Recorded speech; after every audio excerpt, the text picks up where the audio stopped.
বন্দর শহর খেরসন চলে গিয়েছে রুশ সেনার দখলে। খার্কিভ ও মারিউপোলে আক্রমণের ঝাঁজ আরও বাড়িয়েছে রাশিয়া। ইউক্রেনের বৃহত্তম শহর খার্কিভ দখল করতে এখন মরিয়া পুতিনের সেনা। লাগাতার মিসাইল হানার পরও এখনো কবজায় আসেনি চেরনিহিভ, মারিউপোলে মিসাইল হামলায় ৩০ জনের মৃত্যু হয়েছে। এই পরিস্থিতিতে কৌশল বদল করছে রাশিয়া। আকাশপথে বোমাবর্ষণ বাড়াচ্ছে রুশ সেনা। প্রত্যাঘাতে তৈরি ইউক্রেনের সেনাবাহিনীও।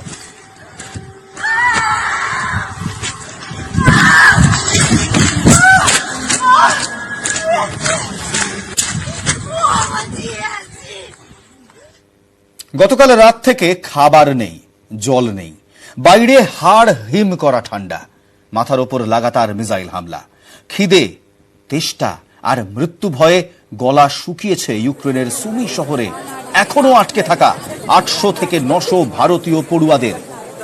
সুমি থেকে খার্কিভ বা কিভ হয়ে সীমান্তে পৌঁছতে তাদের পেরোতে হবে ১০০০ কিলোমিটারের বেশি রাস্তা। অথচ তাদের দেশে ফেরাতে কোনো উদ্যোগী নেই। ভারত সরকারের কাছে ভীত পড়ুয়াদের কাতর আবেদন, আমরা মরে যাব, আমাদের বাঁচান, আমাদের উদ্ধার করুন। শুনুন। हम लोग सारे सुमी में फंसे हुए हैं स्टार्टिंग से। इधर अभी तक कोई रेस्क्यू, एक भी स्टूडेंट की रेस्क्यू नहीं की गई है यहाँ से। और यहाँ पे रोज बम धमाके हो रहे हैं। कल रात में भी बहुत बड़ी बम धमाके हुई थी यहाँ पे। यहाँ से बॉर्डर जो है काफी दूर है। यहाँ से अगर हम खार्किव होते हुए अगर जाते भी है तो यहाँ से खार्किव कम से कम जाने में 4-5 घंटे लगेंगे। यहाँ से कीव जाने में 4-5 घंटे लगेंगे। हम लोग यहाँ से खुद से नहीं जा सकते हैं। हम लोग के पास कोई फैसिलिटीज नहीं ट्रांसपोर्टिंग की है, नहीं रेलवेज की कोई फैसिलिटीज है। कुछ बच्चे निकले थे नाइजीरियन, कुछ फॉरेनर बच्चे निकले थे जो कि रास्ते में ही उनको शूट कर दिया गया, जो कि हम लोगों के पास वीडियोस भी पड़ी हुई है। इस डर से इंडियन से एक भी बच्चा नहीं निकला, अभी तक यहाँ से नहीं जा रहा है। हम लोग सुमी में फंसे हुए हैं जो कि यहाँ से 40 से 50 किलोमीटर है रशिया बॉर्डर, और यहाँ से जाने में 20 से 25 मिनट लगेगा। और यहाँ से हम लोग जाएंगे, हॉस्टल से निकलेंगे, चारों तरफ स्नाइपर्स लगे हुए हैं, हर तरफ स्नाइपर्स लगे हुए हैं। कहीं शूट हो जाए, कहीं अटैक हो जाए, कहीं एयर स्ट्राइक हो जाए। इस माइनस टेम्परेचर में आप देख सकते हैं बाहर में कितनी माइनस टेम्परेचर है। इस माइनस टेम्परेचर में हम लोग यहाँ से कैसे निकलेंगे? इतनी सारी गर्ल्स है। ये सिर्फ हमारा 3rd हॉस्टल है। हम लोग गवर्नमेंट ऑफ इंडिया से गुहार लगा रहे हैं, नरेंद्र मोदी से रिक्वेस्ट कर रहे हैं स्टार्टिंग से हम लोग को निकाला जाए। हम लोग यहाँ मारे जाएंगे, यहाँ मर जाएंगे, यहाँ पे निकलेंगे हम लोग खुद से यहाँ मर जाएंगे। प्लीज गवर्नमेंट ऑफ इंडिया हम लोग की हेल्प कीजिए। हम लोग इधर देखिए इतने सारे स्टूडेंट्स है, बाहर इतने सारे स्टूडेंट्स फंसे हुए, हम लोग की हेल्प कीजिए। সোভিয়েত জামানা থেকে ইউক্রেনে 5টি পরমাণু বিদ্যুৎ কেন্দ্র ছিল। তার মধ্যে চেরনোবিল দুর্ঘটনার পর থেকে অসক্রিয়, তা দখল করেছে রুশ সেনা। এবার জাপোরিজিয়া পরমাণু বিদ্যুৎ কেন্দ্র দখল করল রুশ সেনা। পরমাণু বিদ্যুৎ কেন্দ্র দখলের দাবি রাশিয়ার প্রশাসনের।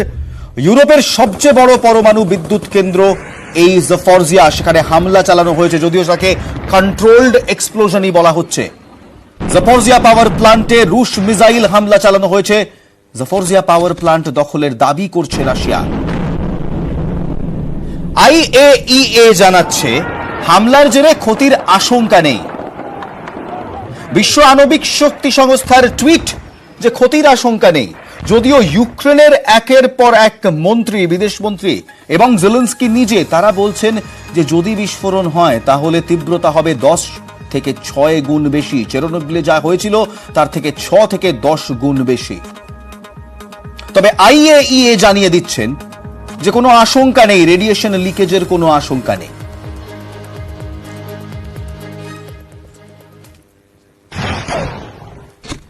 এক নজরে দেখিয়ে দেব ইউক্রেনে এই মুহূর্তে সক্রিয় পারমাণবিক কেন্দ্র কটি রয়েছে। 4টি কেন্দ্র রয়েছে। জাপোরিজিয়া, দক্ষিণ ইউক্রেন, ক্লেমেন্সকি ও রিভাইন ও ক্লেমেন্সকিতে 2টি করে নিউক্লিয়ার রিঅ্যাক্টর রয়েছে। দক্ষিণ ইউক্রেনের যে প্ল্যান্ট রয়েছে সেখানে 3টি নিউক্লিয়ার রিঅ্যাক্টর রয়েছে। এবং জাপোরিজিয়া ইউরোপের সর্ববৃহত্তম পাওয়ার প্ল্যান্ট এবং ইউক্রেনের সবচেয়ে বড় পাওয়ার প্ল্যান্ট, সেখানে রয়েছে 6টি নিউক্লিয়ার রিঅ্যাক্টর, অর্থাৎ 6টি পারমাণবিক চুল্লি রয়েছে।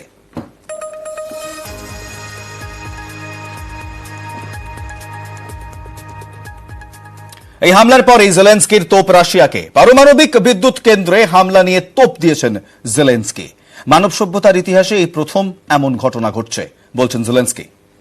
Звертаюся до всіх українців, до всіх європейців, до всіх людей, хто знає слово Чорнобиль, хто знає, скільки горя і жертв приніс вибух на атомній станції. Це була глобальна катастрофа. З її наслідками боролися сотні тисяч людей, евакуювали десятки тисяч людей. Росія хоче це повторити і вже повторює, але у 6 разів більше. Європейці, прокиньтесь, будь ласка, говоріть своїм політикам. Російські війська обстрілюють атомну станцію в Україні, Запорізьку атомну станцію, місто Енергодар. Там 6 енергоблоків, 6. В Чорнобилі вибухнув 1 енергоблок. Ми зв'язалися з нашими лідерами, з партнерами. Я говорив вже з Шарлем Мішелем, Шольцем, говорив з Дудою, говорив з президентом Байденом. Ми зв'язалися з головою МАГАТЕ Гросі, також прем'єр-міністром Джонсоном. Ми всіх попереджаємо. Жодна держава, окрім Росії, ніколи не обстрілювала атомні енергоблоки. Це вперше в нашій історії, в історії людства, держава-терорист вдалася і до ядерного терору. Російські пропагандисти погрожували всім, ми пам'ятаємо, засипати світ ядерним попелом. Тепер це не загроза, тепер це реальність. І ми не знаємо, чим закінчиться пожежа на станції, коли буде вибух, або коли його не станеться, дай Боже, ніхто цього не прорахує до кінця. Але наші хлопці завжди тримали атомну станцію у безпеці. 6 আগস্ট 1945 এবং 9 আগস্ট 1945 ইউক্রেন রাশিয়া যুদ্ধে পরমাণু হুঁশিয়ারি বারবার এই দুটি তারিখের কথা মনে করিয়ে দিচ্ছেন। কেন? কারণ অনেকেরই এখন মনে পড়ে যাচ্ছে হিরোশিমা নাগাসাকির কথা। দুশ্চিন্তার প্রহর গুনছে গোটা দুনিয়া।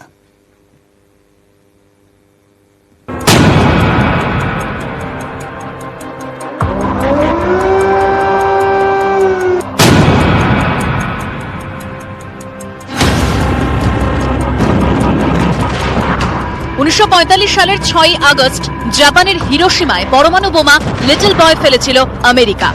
ঠিক 3 দিন পর নাগাসাকিতে ফেলেছিল ফ্যাটম্যান। লক্ষ মানুষের মৃত্যু, প্রজন্মের পর প্রজন্ম পারমাণবিক বোমার ক্ষত বয়ে বেরিয়েছে জাপানের 2 শহর। তারপরেও পারমাণবিক যুদ্ধের হুঁশিয়ারি রাশিয়ার।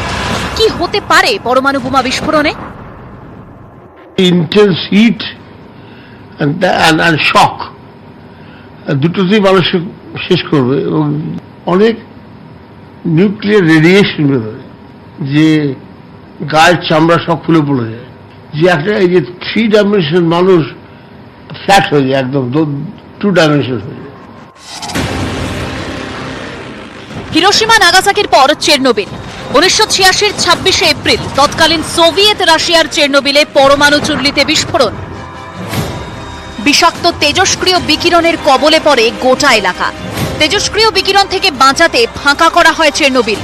এই এলাকার লক্ষাধিক বাসিন্দা ক্যান্সারে মৃত্যু হয়। চেরনোবিলের পরিস্থিতি আজও বসবাসযোগ্য নয়। বিজ্ঞানীরা বারবার সাবধান করে দিয়ে বলেন, পারমাণবিক শক্তির ভুল ব্যবহার আসলে এক মস্ত অভিশাপ। কিন্তু অনেক লোক বলেছে যে অনেক বছর পরেও তারা এফেক্ট হয়ে যায়। শুধু তাই না, সব থেকে দুঃখের কথা, জন্মগ্রহণের আগেও যে মায়েদের পেটে যে বাচ্চা থাকে তাদের উপর এফেক্ট করে। তবু ভয়ঙ্কর ভবিষ্যৎকে থোড়াই কেয়ার। যুদ্ধের আবহে বারবার সুর চড়াচ্ছে রাশিয়া। সত্যি যদি তেমন হয়, ছারখার হয়ে যাবে ইউরোপের বিরাট অংশ। পরমাণু যুদ্ধ অর্থাৎ পরমাণু অস্ত্রে আক্রমণ প্রতি আক্রমণ হলে সর্বনাশ হবে পৃথিবীর। পরমাণু অস্ত্র মজুত করার লক্ষ্য হল ডেটারেন্স বা নিবারণ, অর্থাৎ পাল্টা আক্রমণের ভয় পরমাণু শক্তিধর দেশগুলি পরস্পরকে আক্রমণ করবে না। এই লক্ষ্যেই নো ফার্স্ট ইউজ নীতি। পারমাণবিক অস্ত্রের ব্যবহার বন্ধে নিউক্লিয়ার নন প্রলিফারেশন ট্রিটি বা এনপিটি রয়েছে। চুক্তি অনুসারে রাশিয়া, আমেরিকা, চীন, ফ্রান্স, ব্রিটেন এই 5 দেশ পরমাণু শক্তিধর দেশ। এই চুক্তিতে 1967 সালের আগে পরমাণু বোমা বানানো দেশগুলিকে পরমাণু শক্তিধরের তকমা দেওয়া হয়েছে। রাষ্ট্রসংঘের নিরাপত্তা পরিষদের স্থায়ী সদস্যও এই দেশগুলি। ভারত এই চুক্তিতে সই করেনি। ঠান্ডা যুদ্ধের সময় পরস্পরকে চোখ রাঙিয়েও শেষে চুক্তিবদ্ধ হয় আমেরিকা, রাশিয়া। 1987 সালে আমেরিকা ও তৎকালীন সোভিয়েত ইউনিয়নের চুক্তি, মাঝারি পাল্লার পারমাণবিক অস্ত্র রোধের লক্ষ্যে চুক্তি হয়। রোনাল্ড রেগান এবং মিখাইল গর্বাচভের চুক্তির পর 3 দশকের বেশি সময় কেটেছে। ফের একবার নিউক্লিয়ার ডেটারেন্স বাহিনীকে হাই অ্যালার্টে রাখছে ভ্লাদিমির পুতিন। ইউক্রেনে যদি পারমাণবিক বোমা ফেলা হয় রাশিয়ার তরফে, তাহলে আন্তর্জাতিক ক্ষেত্রে তৃতীয় বিশ্বযুদ্ধ অবশ্যম্ভাবী, অন্তত তেমনটাই মনে করছেন বিজ্ঞানীরা। ক্যামেরায় সুরাট প্রসাদ গুপ্তার সঙ্গে সোমরাজ বন্দ্যোপাধ্যায়, নিউজ 18 বাংলা, কলকাতা। হুঁশিয়ারি দিচ্ছে রাশিয়া 2022-এ পরমাণু যুদ্ধের আতঙ্ক ছড়াচ্ছে। তেমন হলে ভারত কি করবে? কারণ রাশিয়া এবং আমেরিকা দুজনেই তো নিউক্লিয়ার সুপার পাওয়ার। বিশেষজ্ঞরা বলছেন ভারতও প্রস্তুত। 1974 সাল থেকে ভারতের হাতেও রয়েছে পরমাণু অস্ত্র। ভারতও পরমাণু শক্তিধর দেশ।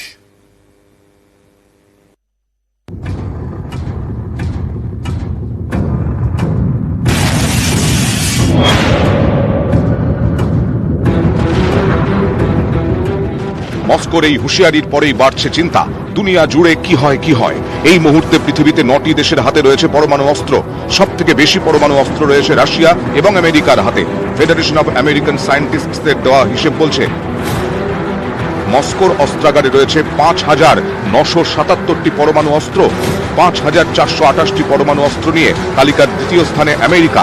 পৃথিবীর মোট পরমাণু অস্ত্রের 90% রয়েছে এই দুই সুপার পাওয়ারের হাতে। এই সংস্থার দেওয়া হিসেব অনুসারে ভারতের হাতে রয়েছে 160টি পরমাণু অস্ত্র। পরমাণু অস্ত্র রয়েছে দুই প্রতিবেশী চীন ও পাকিস্তানের হাতেও। ফেডারেশন অব আমেরিকান সায়েন্টিস্টদের দাবি, এই 3 দেশই নিজেদের পারমাণবিক শক্তি বাড়াচ্ছে। পরমাণু শক্তিধর দেশ হিসেবে 74 সালে আত্মপ্রকাশ করে ভারত।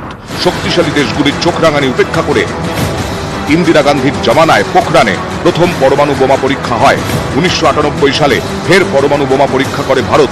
11ই মে 3টি ও 13ই মে আরও 2টি পরমাণু বোমা পরীক্ষা করা হয়। নিউক্লিয়ার প্রলিফারেশন ট্রিটি, যেটা ভারতবর্ষ সাইন করেনি এবং আমেরিকা, ব্রিটেন, রাশিয়া সাইন করেনি। That means they can proliferate the nuclear weapons. Bharatvarsha আমার দৃঢ় ধারণা পারমাণবিক বোমের যুদ্ধে যাবে না।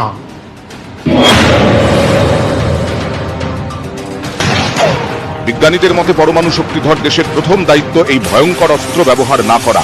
আত্মরক্ষার জন্যই নিজের ভাড়ারে এই অস্ত্র রেখেছে ভারত, যাতে প্রয়োজনে শত্রুকে জবাব দেওয়া যায়। भारत ने पाकिस्तान की धमकी से डरने की नीति को छोड़ दिया। हमारे पास न्यूक्लियर बटन है, यही कहते थे। तो हमारे पास क्या है भाई? ये दिवाली के लिए रखा है क्या? ये बात सच है कि जहां तक हमारी न्यूक्लियर पॉलिसी का सवाल है, उसमें नो फर्स्ट यूज की आज तक हमारी पॉलिसी यही है। अब भविष्य में क्या होगा, यह सब परिस्थितियों पर निर्भर करता है। আমেরিকা, রাশিয়া হোক বা চীন, পাকিস্তান, ভারত যে কাউকে ভয় পায় না বারবার বুঝিয়ে দিয়েছে নয়াদিল্লি। সোমরাজ বন্দ্যোপাধ্যায়, নিউজ 18 বাংলা।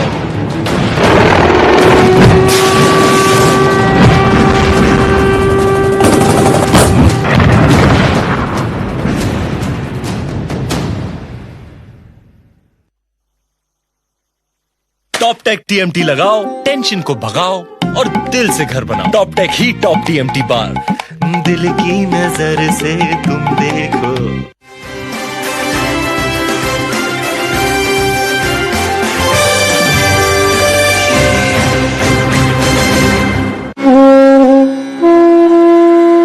এই সেই বারাণসী, গঙ্গা পাড়ের হাজার হাজার বছরের পুরনো শহর। 3 लोक से न्यारी काशी, गौरा की ससुराल है काशी। किस्मत वाले यहाँ के वासी, कहलाती काशी महादेव की। সত্যজিৎ রায় লিখেছিলেন, গরু